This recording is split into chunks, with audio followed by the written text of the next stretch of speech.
Halo semuanya, kembali lagi bersama Hana. Nah, pada kesempatan kali ini Hana akan membahas mengenai karya sastra Indonesia, ya tepatnya karya sastra klasik dan modern. Kemudian apa sih yang terjadi pada sastra klasik ketika dimodernisasi, nah seperti itu. Dengan contoh yang sudah Hana buat gitu. Jadi di sini Hana akan menerapkan modernisasi suatu karya sastra lampau atau klasik menjadi sastra modern.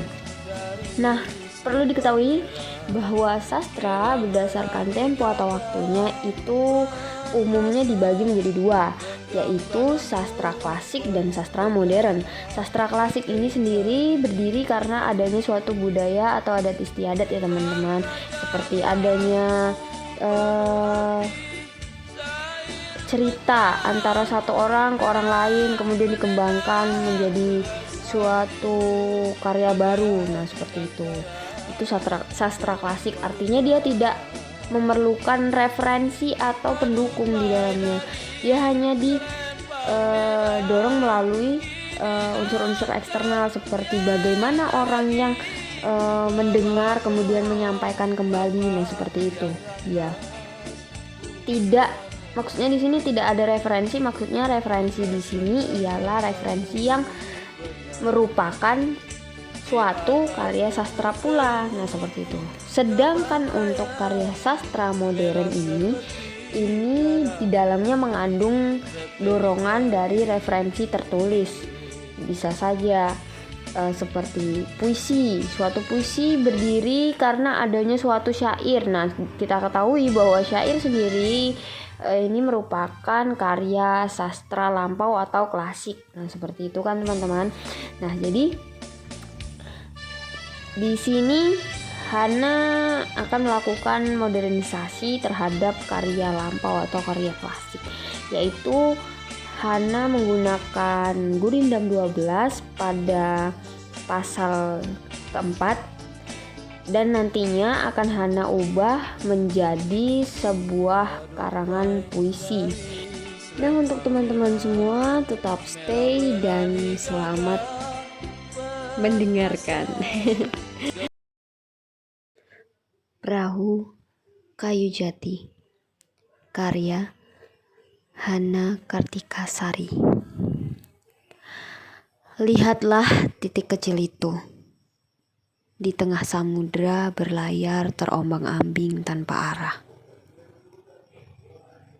Gelombang zalim dan kesesatan mengiringi derasnya ombak malam. Tertatih mendayung-dayung, menangis merintih-rintih. Kayu jati laksana terangkat derajat. Perahu angkuh akan dosa berbuah musibah bagi sang tuan. Ingat sang perahu tak lagi bertuan. Kini hanyalah kayu jati yang ada. Menyesal tak ada lagi cara untuk berpulang. Dengan derajat yang tinggi tanpa rasa berdosa. Nah baik teman-teman, mungkin teman-teman sendiri bertanya-tanya ya, apa sih kaitannya antara puisi Perahu Kayu Jati ini dengan Gurindam 12 pasal 4. Nah seperti yang sudah Hana kaji ya, baik di sini Hana akan melampirkan ayat ya, ayat Gurindam 12 pasal 4 ya. Setelah Hana kaji, pasal 4 ini membahas mengenai ketika seseorang melakukan sesuatu hal yang batil, zalim, dan intinya sesuatu yang buruk lah. Ya akhlak buruk itu pasti memiliki dampak yang buruk pula, entah itu dunia ataupun akhirat. Nah begitu pula dengan puisi Hana yang Hana buat ya. Nah puisi Hana ini lebih menekankan pada keangkuhan ya, keangkuhan orang dimana ketika mereka sudah memiliki derajat tinggi. Nah, kayu jati ini kan terbilang suatu kayu yang nggak murah ya kan, mahal. Nah, di situ dia derajatnya tinggi. Nah, ketika dia adalah sebuah perahu yang dia angkuh akan derajatnya yang tinggi.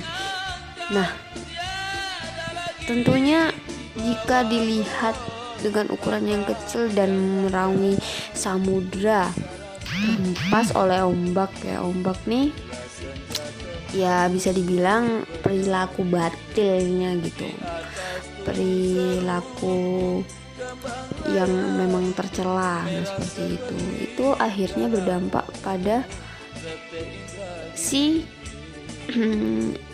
tuan ini orang yang mengemudi perahu.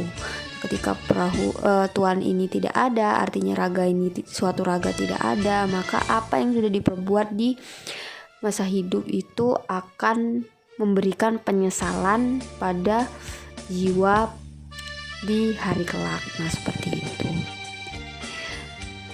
Nah, baik teman-teman, sekian dari Hana, yaitu merupakan bentuk modernisasi karya lampau atau karya klasik dari Hana ya tentunya ke karya yang modern ya. Puisi itu kan termasuk dari karya modern atau karya sastra modern. Nah, seperti itu. Baik, terima kasih buat teman-teman dan bye-bye.